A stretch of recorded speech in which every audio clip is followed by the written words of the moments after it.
আসসালামু আলাইকুম। অবশেষে আপনারা পেয়ে যাচ্ছেন বাংলা দ্বিতীয় পত্র সাজেশন।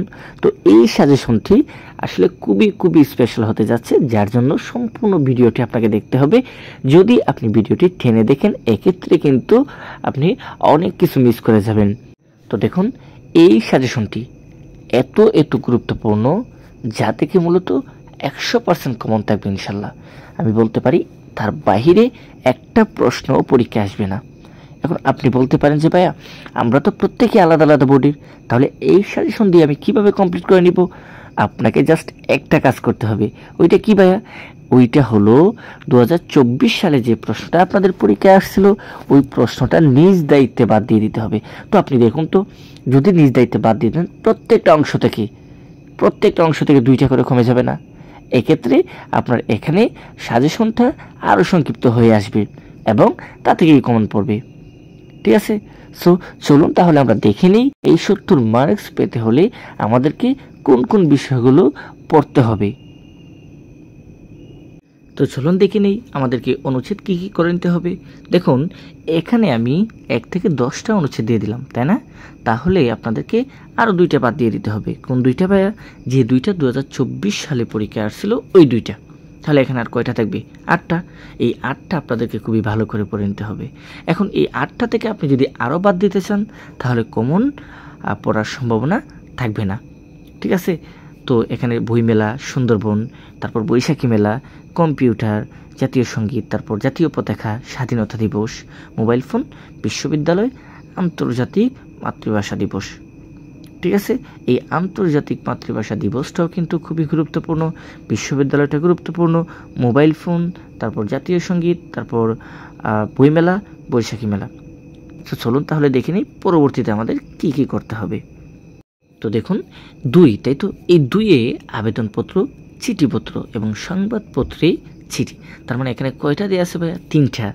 এখন কথা হলো, এই 3টা থেকে আপনাকে 3টাই পড়তে হবে। এখন আপনি যদি বলেন যে ভাইয়া, আমি তো এই 3টা পড়তে পারবো না, আমি এখান থেকে যে কোনো 2টা পড়বো, অবশ্যই আপনি যে কোনো 2টা পড়তে পারবেন। আপনি চাইলে আবেদনপত্র পড়তে পারবেন, চাইলে চিঠিপত্র পড়তে পারবেন, অথবা আপনি চাইলে সংবাদপত্রে চিঠি পড়ে নিতে পারবেন। তো চলুন এখানে চিঠিপত্র দেখে নিয়ে কী করতে হবে। আপনি জানেন আপনার বইয়ে দেওয়া আছে ঐতিহাসিক স্থান ভ্রমণ, মাতার কাছে পুত্রের চিঠি, কন্যার কাছে পিতার চিঠি, তাই না? তারপর লেখকের কাছে পাঠকের চিঠি। এই এখানে 4টা পড়ে নেবেন। তো আপনি দেখবেন যে 2024 সালে কী আসছে, ওইখান থেকে আপনি জাস্ট বাদ দিয়ে দিবেন একটা। এক্ষেত্রে আপনার এখান থেকে কিন্তু আরও একটা কমে যাচ্ছে, তাই না? এখন চলুন আমরা দেখে নিই আবেদনপত্র আমাদেরকে কী করতে হবে। তো মজার বিষয় কি জানেন? আবেদনপত্র মাত্র আপনার বইয়ে 2টা দেয়া। তার মানে কি, এই 2টা থেকেই প্রতি বছর কোনো না কোনোটা চলে আসে। তো এখন আপনি বলতে পারেন যে ভাইয়া, আবেদনপত্র না এসে যদি এখানে সহকারী শিক্ষক নিয়োগ পদে আসে, তাহলে এইটা কি করব? এইটাও মূলত একটা আবেদন, কিন্তু আমরা ইংরেজিতে সিবি লিখি না, ওই সিবি এর মতো করে আপনাকে জাস্ট এটা লিখতে হবে, একটা জীবন বৃত্তান্ত। অর্থাৎ এটাই আপনার সহকারী শিক্ষক নিয়োগ পদে আবেদন। আর বাকি 2টা তো আপনি জানেনই, ছুটির জন্য আবেদন এবং পাঠাগার স্থাপনের জন্য আবেদন। দেখবেন যদি আবেদনপত্র পরীক্ষায় আসে, এক্ষেত্রে এই 2টা থেকে যে কোনো বা 3টা থেকে যে কোনো একটা পরীক্ষায় চলে আসবে ইনশাল্লাহ। তো তারপর এখানে কি দিয়ে আছে?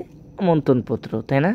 এই আমন্ত্রণপত্র মাত্র 2টা দেয়া, একটা রবীন্দ্র জয়ন্তী উদযাপন আর একটা নাগরিক সংবর্ধনা। সো এই 2টা একটু পড়ে নিয়েন, কারণ বলা যায় না, প্রশ্নের প্যাটার্ন চেঞ্জও করতে পারেন ওনারা। কোনো সময় চিঠিপত্র দিয়ে দেয়, আবার কোনো সময় আবেদনপত্র দিয়ে দেয়, আবার সংবাদপত্রের চিঠি দেয়। মাঝে মধ্যে কিন্তু এই আমন্ত্রণপত্র পরীক্ষার মধ্যে থাকে। এক্ষেত্রে অবশ্যই আপনাকে ভালো করে নিয়মটা দেখে যেতে হবে, এবং যে 2টা আপনার বইয়ে আছে, অর্থাৎ এখানে রবীন্দ্র জয়ন্তী উদযাপন এবং নাগরিক সংবর্ধনা, এই 2টা একটু পড়ে যেতে হবে, তাহলে বইয়ের আর কিছু থাকবে না। তো তারপর এখানে সংবাদপত্রের চিঠি, তাই তো? এই সংবাদপত্র চিঠি আছে আপনার বইয়ে 2টা, একটা স্বাস্থ্যকেন্দ্রের দুর্দশার কথা, একটা সড়ক দুর্ঘটনার প্রতিকার। অর্থাৎ আপনি যদি একটু বোর্ড প্রশ্ন ফলো করেন, তাহলে দেখতে পারবেন যে প্রতি বছরই মূলত এই 2টা থেকে কোনো না কোনো একটা ভাইয়া পরীক্ষার মধ্যে দিয়ে দিচ্ছে। সো এই দুইটা থেকে যে কোনো একটা, অথবা যদি আপনার বোর্ডে এর আগে না এসে থাকে তাহলে এই দুইটাই আপনাকে ভালো করে নিতে হবে। এক্ষেত্রে আপনি ইজিতে কোন পেয়ে যাবেন। আর একটা মানপত্র দেওয়া আছে, আপনি চাইলে মানপত্রটাও করে নিতে পারেন যাতে কোনো ধরনের বিপদ না আসে ওইটা পরীক্ষার্থীদের বিধায়। তো এখানে কি দিয়ে আছে ভাইয়া? 3 সারাংশ, এবং 3 আরও একটা পার্ট আছে, ওই পার্টে তাকে মূলত সারমর্ম। এখন আপনি বলতে পারেন যে ভাইয়া সারমর্ম সারাংশ অনেকগুলো হয়ে যায়, আমার পক্ষে এতগুলো পড়া অসম্ভব, তাই না? সো আমি আপনাকে বলবো যে ভাইয়া আপনাকে যে কোনো একটা নির্ধারণ করতে হবে, অর্থাৎ হয় আপনি সারমর্ম পড়েন আর না হয় সারাংশ পড়েন। সো আপনি যদি চান সারাংশ পড়তে তাহলে এখানে প্রত্যেকটা আপনাকে অবশ্যই ভালো করে নিতে হবে। সো সারাংশ কী কী দেওয়া আছে? বিদ্যা মানুষের মূল্যবান সম্পদ, তাই না? তারপর সমাজে কাজ কেবল, এটা আমি আপনাকে সংক্ষিপ্ত করে দিলাম, আপনি বইয়ে হুবহু পেয়ে যাবেন। মাতৃস্নেহের তুলনা নাই, অভ্যাস ভয়ানক জিনিস, মানুষের মূল্য কোথায়, আজকাল বিজ্ঞানের দ্বারা তুমি বসন্তের কুখিল, এবং অভাব আছে বলিয়া। এই এখানে কয়েকটা আছে, করে নিন। তবে এখান থেকে আপনি একটা বাদ দিতে পারেন, ওইটা হলো 2024 সালে আসা যে সারাংশটা, ওইটা। তাহলে মূলত এখান থেকে আরও একটা কমে যাবে। তো চলুন তাহলে দেখে নেই আমাদেরকে সারমর্ম কোনগুলা করে নিতে হবে। সো আমি আগে আপনাদেরকে বললাম যে ভাইয়া যদি চান সারমর্ম পড়তে এক্ষেত্রে পড়তে পারেন, যদি চান সারাংশ পড়তে এক্ষেত্রে পড়তে পারেন। তবে আমি মনে করি না দুইটা পড়ে সময় নষ্ট করা এখন উচিত। আপনি যদি চান দুইটা পড়তে পারেন, আর যদি চান যে না আমার পক্ষে এতগুলো পড়া সম্ভব না, তাহলে আমি আপনাকে বলবো যে কোনো একটা নির্ধারণ করুন এবং এখানে যতটা দেওয়া আছে প্রত্যেকটা পড়ে নেন। তাহলে শৈশবের সুদুপদেশ, কোথায় শুরু কোথায় নরক, খুবই গুরুত্বপূর্ণ। তারপর এখানে এসেছে নতুন শিশু, আসিতেছে শুভদিন, বসুমতী খেন তুমি, দৈন্য আশা কুহুখিনী। তারপর এখানে নিখিলে এত শোভা, দৈন্য যদি আসে তুমি আসবে বলে, ওরে নবীন ওরে। এখানে এই 3টা, কোথায় স্বর্গ কোথায় নরক, আর এখানে আসিতেছে শুভদিন, এই 5টা খুবই গুরুত্বপূর্ণ এবং বিপদ না আসার জন্য বাকিগুলো আপনাকে পড়ে নিতে হবে, ঠিক আছে? কারণ প্রশ্নের কিন্তু এবছর আপনারা জানেন যে খুবই কঠিন হচ্ছে সব কিছুতেই, এক্ষেত্রে কিন্তু কোনটা দিবে বলা খুবই কঠিন। সো সবগুলাই পড়ে রাখেন, এক্ষেত্রে বিপদ আসার সম্ভাবনা কোনোভাবেই থাকবে না ইনশাল্লাহ।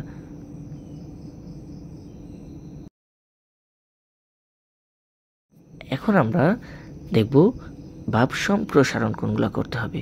তো ভাই দেখুন এখানে যতটা আছে আপনি প্রত্যেকটা পড়ে নেন। এখন আপনি যদি বলেন ভাইয়া আমার পক্ষে এতগুলা পড়া অসম্ভব, আমি বলবো কোনোভাবে আপনার পক্ষে এগুলা পড়া অসম্ভব না। কেন? আপনি ওই লাইনটা বোঝার চেষ্টা করবেন, তাতে কি বলা আছে তা বোঝার চেষ্টা করবেন, তারপর আপনি নিজের মতো করে বানিয়ে লিখবেন। হ্যাঁ, অবশ্যই আপনাকে বই পড়তে হবে, বিভিন্ন টেস্ট পেপার থেকে ওইগুলা পড়ে নিতে হবে। কেন পড়তে হবে ভাইয়া? কারণ আপনি যদি ওইগুলো পড়েন এক্ষেত্রে আরও ভালো লিখতে পারবেন। আপনাকে মিনিমাম 3 পৃষ্ঠা লিখতে হবে, বেশি লিখলে 4 পৃষ্ঠা। সো এক্ষেত্রে যদি আপনি একটু পড়ে যান তাহলে আপনার লেখার প্রবণতাটা সবচেয়ে বেশি ভালো থাকবে এবং শব্দের অর্থগুলো আপনি ভালো লিখতে পারবেন, তখন তাতে মার্কস ভালো আসবে। সো এখান থেকে 2টা বাদ দিয়ে বাকিগুলা করে নেবেন, আশা করছি তা থেকে কমন চলে আসবে ইনশাল্লাহ। এখন দেখুন প্রতিবেদন, তাই না? 5 নম্বরে আসবে। ওকে, এই প্রতিবেদন এখানে 5টা ভাইয়া। এখন এই 5টা থেকে আবার 2টা কমে যাবে, তাই না? কিভাবে কমলো? 2024 সালে 2টা পরীক্ষা আসছে, অবশ্যই আপনাকে ওই 2টা বাদ দিয়ে দিতে হবে। সো 2টা বাদ দিয়ে দিলে মজার বিষয় হলো এখানে 3টা থাকবে এবং এই 3টা থেকে আবার পরীক্ষায় আপনার 2টা আসবে। সো এই বিষয়টা কিন্তু খুবই ইজি এবং আপনি জানেন বইয়ের বাইরে কিছুই পরীক্ষায় আসে না। তাছাড়া যেহেতু আমি সাজেশনে বলে দিলাম যে ভাই এই সাজেশনের বাইরে কিছু আসবে না, এক্ষেত্রে অবশ্যই বাকি 3টা থেকে যে কোনো 2টা পরীক্ষায় চলে আসবে। তবে একটু মাথায় রাখা উচিত, নিয়মগুলা অবশ্যই ফলো করা উচিত, নিয়মগুলা পারা উচিত। কেন ভাইয়া নিয়ম ভালো করে জেনে যাওয়া উচিত? কারণ আপনারা জানেন এবছর পরীক্ষার প্রশ্ন খুবই হার্ড হচ্ছে, তাই না? যার কারণে কোনো একটা বিষয় আপনাকে তুলে দিতেই পারে বইয়ের বাহিরে। এক্ষেত্রে নিয়ম জানা থাকলে আপনি বানিয়ে লিখতে পারবেন। যেহেতু বাংলা, তো বাংলার প্রতি আমার পূর্ণ বিশ্বাস আছে যে আসলে এখানে যেগুলো দিয়ে আছে তার মধ্যে থেকেই ইনশাল্লাহ পরীক্ষায় আসবে, তার বাহিরে আসবে না। ওকে, এখন আপনাকে আমি দেখাবো প্রবন্ধ রচনা। তো প্রবন্ধ রচনা এখানে কয়টা ভাইয়া? মূলত 7টা। আপনাকে 7টা পড়তে হবে? অবশ্যই না। কেন পড়তে হবে না? দেখুন আমি আপনাকে এখানে কিন্তু টিক মার্ক দিয়ে দিলাম। এই যে এখানে টিক মার্ক দিয়ে এখানে আমি 5টা দিয়ে দিলাম। এই 5টা মূলত 100% গুরুত্বপূর্ণ। এই 5টা থেকে আপনাকে যে কোনো 3টা পরীক্ষায় দিয়ে দিবে। এখন কথা হলো এই 5টা থেকে আবার আপনাকে কি করতে হবে? বাদ দিতে হবে না? এখন কোনটা বাদ দিবেন? 2024 সালে যেগুলো আসছে ওইগুলো বাদ দিবেন। এখন আপনি যদি বলেন যে ভাইয়া এখানে তো 3টে আসে পরীক্ষায়, তাহলে যদি 3টে আসে এই 5টা থেকে 3টা বাদ চলে যায় তাহলে আর 2টা থাকবে। 2টা পড়লে কি কমন আসবে? এরকম বলতে পারেন না? আশা করছি এই 2টা থেকেই পরীক্ষায় চলে আসবে ইনশাল্লাহ। তবে যদি কিছু ব্যতিক্রম হয় তাহলে বানিয়ে লেখার চেষ্টা করবেন।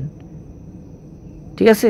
সো এখানে কি সময়ানুবর্তিতা, কৃষিকাজে বিজ্ঞান, মাদকাসক্ত তার প্রতিকার, অদম্য অগ্রযাত্রায় বাংলাদেশের প্রাকৃতিক দুর্যোগ, এই 5টা রচনা থেকে প্রতি বছরই পরীক্ষায় এখন আসছে, অর্থাৎ এইগুলাই ঘুরে পরীক্ষা দিচ্ছে। সো এই ক্ষেত্রে কী করতে হবে? এই 5টা ভালো করে নিতে হবে। যদি আপনি অতিরিক্ত কিছু পড়তে চান তাহলে ভাষা আন্দোলন এবং বাংলাদেশের উৎসবটাও দেখে যেতে পারেন। দেখার কারণ যাতে বিপদ না আসে।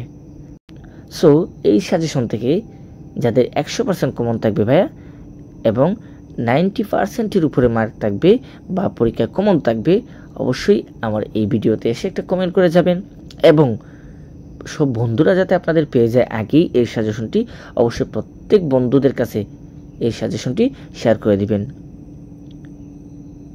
আর আমার চ্যানেলে নতুন হয়ে থাকলে এরকম ভিডিও পেতে অবশ্যই আপনাদেরকে সাবস্ক্রাইব করে রাখতে হবে। তো ভালো থাকুন, সুস্থ থাকুন, সবার জন্য দোয়া রইল। আল্লাহ হাফিজ।